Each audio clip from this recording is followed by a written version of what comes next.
चंदन नना ठारू बोधे social worker भाव में प्रत्येक डिस्ट्रिक्ट लोक जानते प्रथम कारण मु कौन जितेबाला निज पकेट रु कि ना कि गरीबर साथी बोली आम प्रत्येक डिस्ट्रिक्ट जाकि जेकोसी समस्या लोक पाखे आम आग पहुँचा ना आज अच्छी काली मुझे नथी सेटा किसी माने नुह।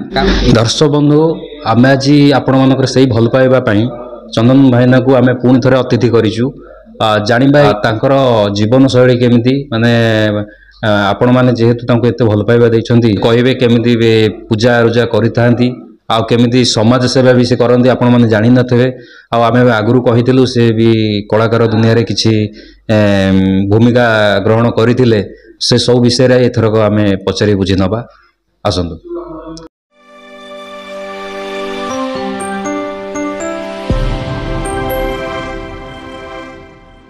नागेन्द्रहरायु त्रिलोचनायु भस्मंगरागायु महेश्वरायु नित्यायुषधायु दिगंबरायु तस्मै नकारायु नमः शिवाय।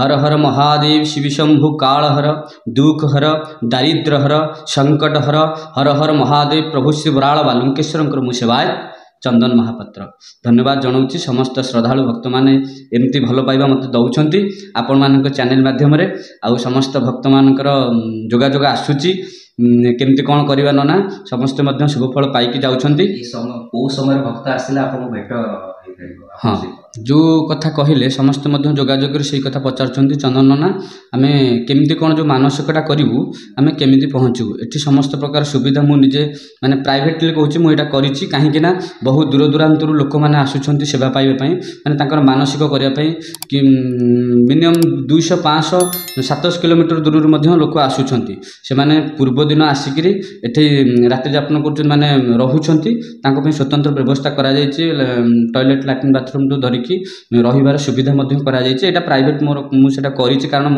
बहुत माने श्रद्धालु भक्त मैंने हैरान हेले गवर्नमेंट माने जो आमर रही प्रशासनिक सुविधा किसी ना से निजे सब करने पड़ा जेहेतु आमर भरोसा विश्वास से माने बहुत दूर आसुँच आम मानकर माने साहाय्य से आम सुरक्षा समस्त प्रकार व्यवस्था करूँ आ सहित से कारण शिव पूजा है सकाळ सकाळ समय महाप्रभु को जो श्लोक उच्चारण करमी भाव संकल्प करके डक मन से सी है भांग प्रिय ठाकुर भांगटे खाई राति जो शयन थे श्लोक उच्चारण कर सकाळु सकाळु जो ध्यान आम डाकू से शीघ्र ग्रहण करती से सबू शिवों मंदिर में प्रायतः सकाळे पूजा अर्चना कराए आमर जो 21 दिन पूजा गुप्त पूजा रही भी आम सकाळे ही करूँ जो 21 दिन गोटे भक्त आसिक मानसिक पूजा बसैक गला खाली बसैक गले हेनी तार 21 दिन व्रत जो रही पंचाक्षर षडाक्षर शिव सहस्र नाम जो जेकोसी मानसिक सेटा बाबा माँ पाखे गोटे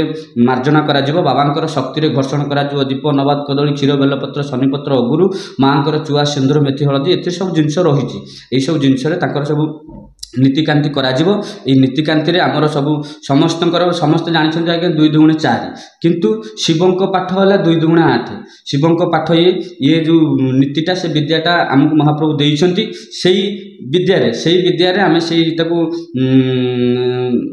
मंत्र द्वारा से कले से जिन सब कार्य सिद्धि हुए कारण ये महाप्रभु छोटिया नुहति ये है रामचंद्र स्थापित ठाकुर प्रथम कही ये तृतीय जुगुरु स्वयं रामचंद्र स्थापन करते दशरथ पिंडदान कला रामचंद्र स्थापन करते जी जहाँ मागी पाई किए 5 दिन में पाँच किए 25 दिन में पाँच किए 30 दिन में पाँच किंतु पाइबे सबू है भक्ति आदि आपड़ जिते विश्वास कर भक्ति करुँच प्रेमटा जी भल लगी से दूर आउ टे लेट करेंगे कारण आपणकर से जो भक्तिटा भल लगी या बोली नुह आप कार्य हेनी कार्य हम किंतु टी आप विश्वास भक्तिर सहकार जेमती भाव प्रथम जमी विश्वास भक्ति करें निमित्त मात्र आपण आसुँच आम केवल वकिल हिसाब से आपणकर ना गोत्र पंचाक्षर षडाक्षर मंत्र शिव सहस्र नाम महाप्रभु को स्मरण कर प्रत्येक दिन 21 दिन व्रत खाली नुहे वर्षक 12 मास आपण ना गोत्र से महाप्रभु को पानी चढ़िया जाऊँगी केते कुआड़ू आसूँ आगे से डायरी मेन्टेन कराऊँ डायरी ना गोत्र सबुदिन टे पढ़ाऊँगी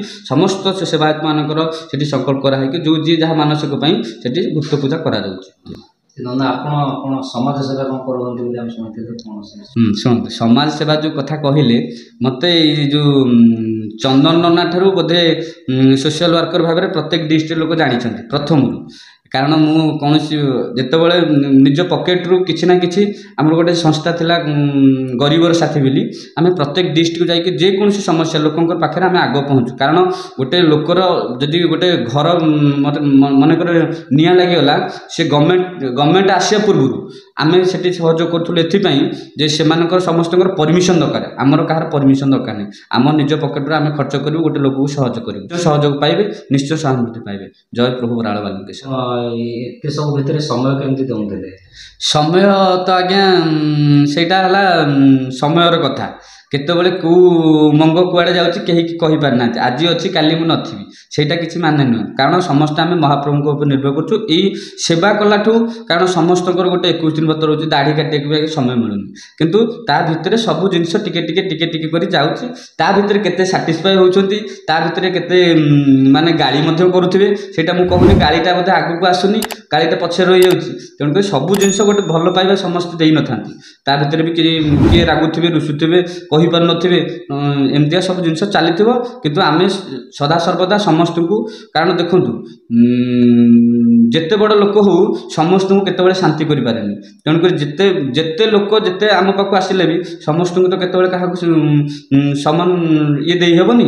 ତେଣୁକରି କିଏ କାହା ଭିତରେ କ'ଣ ଥିବ ସେଇଟା ଭଗବାନ ଜାଣିଛନ୍ତି, କିନ୍ତୁ ଏପର୍ଯ୍ୟନ୍ତ କେହି କାହାର ଅବଜେକ୍ସନ୍ ଆସିନି। ସେଥିପାଇଁ ଆଉ ଗୋଟେ କଥା କହୁଛି, ଏଇ ଚନ୍ଦନ ନନା ମାନେ କହିଦେଲେ ଲୋକ ଆସୁଛନ୍ତି, ପଚାରୁଛନ୍ତି ଚନ୍ଦନ ନନା। ମୁଁ ଯାଉଥିବି କାହାର କିଏ ମାନେ କଣ୍ଟାକ୍ଟରେ, ଅଲଗା କଣ୍ଟାକ୍ଟରେ ବି ଆସୁଛନ୍ତି ଚନ୍ଦନ ନନା, ସେଇଟା ଖୁସି ଲାଗେ।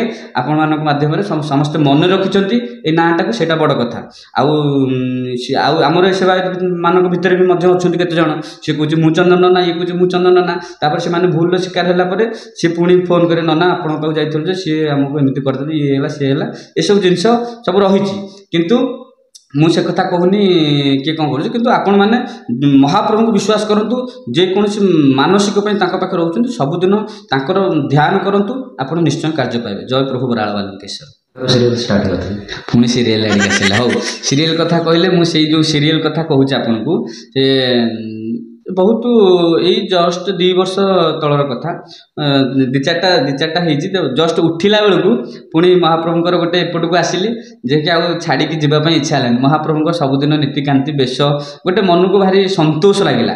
ମନକୁ ଯେଉଁଟା ସନ୍ତୋଷ ଲାଗିବ ସେଇଟା ଆଜ୍ଞା କଲା, ସେଥିରେ ଆନନ୍ଦ ଥିଲା।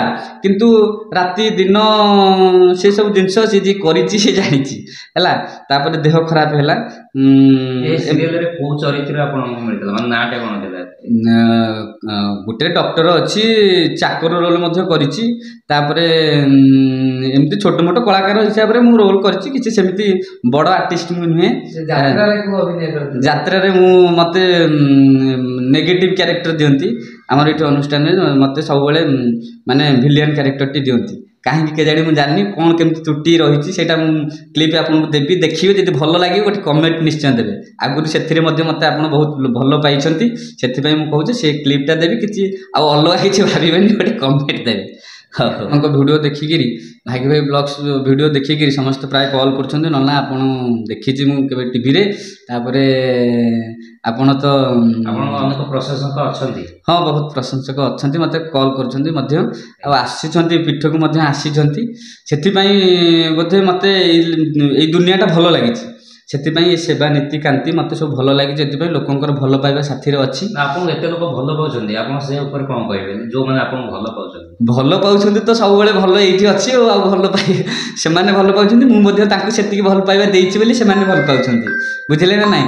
ତେଣୁକରି କାହାକୁ କେବେ ଜୀବନରେ ମୁଁ ଠକିବା ପାଇଁ ଚେଷ୍ଟା କରିନି।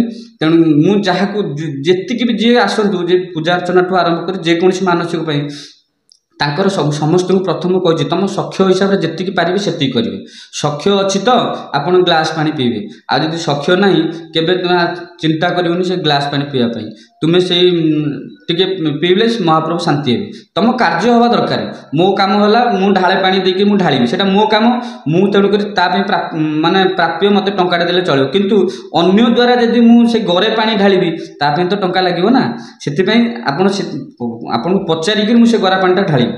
ତେଣୁକରି ଆପଣ ଯଦି ସେଥିପାଇଁ ଦେବାକୁ ପ୍ରସ୍ତୁତ ଥିବେ ତାହେଲେ ଢଳା ହେବ, ନହେଲେ ନାହିଁ ସେଇଟା ହେଇପାରିବନି। ମୁଁ ଯେଉଁଟା ମୋ କାମ ମୋ ଦ୍ୱାରା ଯେତିକି ହେଇପାରିବ ମୁଁ ନିଶ୍ଚୟ ସହଯୋଗ କରିବି ଆପଣଙ୍କୁ। ଶେଷରେ ମୁଁ କହୁଛି ଆପଣଙ୍କ ଚ୍ୟାନେଲକୁ ମୁଁ ଧନ୍ୟବାଦ ଦେବି ଏବଂ ଆପଣଙ୍କ ଚ୍ୟାନେଲରେ ଦେଖୁଥିବା ସମସ୍ତ ଶ୍ରଦ୍ଧାଳୁ ଭକ୍ତ ଦର୍ଶକମାନଙ୍କୁ ମଧ୍ୟ ମୁଁ କୃତଜ୍ଞତା ଜଣାଇବି।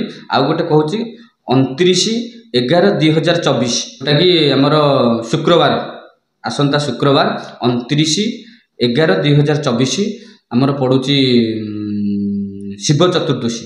ଯେଉଁ ନିଃସନ୍ତାନ ନାରୀମାନେ ଅଛନ୍ତି ଯେଉଁମାନଙ୍କୁ ମଧ୍ୟ ମୁଁ କହିଥିଲି ପୂର୍ବରୁ ଶିବ ଚତୁର୍ଦ୍ଦଶୀଟା କରିବା ପାଇଁ, ଏଇଟା ସ୍ୱୟଂ ଶିବ ପାର୍ବତୀ ଦୁହେଁ ବେଢ଼ା ଭିତରେ ଏକାଠି ରୁହନ୍ତି। ଏହି ଶିବ ଚତୁର୍ଥୀ ଗୋଟେ ଅମାବାସ୍ୟା ପୂର୍ବରୁ ପଡ଼େ, ଗୋଟେ ପୂର୍ଣ୍ଣମୀ ପୂର୍ବରୁ ପଡ଼େ। ଏହି ଅମାବାସ୍ୟା ପୂର୍ବଟା ମାସକୁ ଗୋଟେ ଥର ଫଳ ଟିକେ ଖାଇକି ଶସ୍ୟ ସାମଗ୍ରୀ କିଛି ଶସ୍ୟ ଜିନିଷ କିଛି ଖାଇବେନି, ଫଳ ଖାଇକିରି ଯେଉଁ ଚତୁର୍ଦ୍ଦଶୀଟି କରନ୍ତୁ, ଆପଣ ନିଶ୍ଚୟ ଶୁଭ ଫଳ ପାଇବେ। ଜୟ ବାବା ବାଲୁଙ୍କେଶ୍ୱର, ଜୟ ପ୍ରଭୁ ବାଲୁଙ୍କେଶ୍ୱର।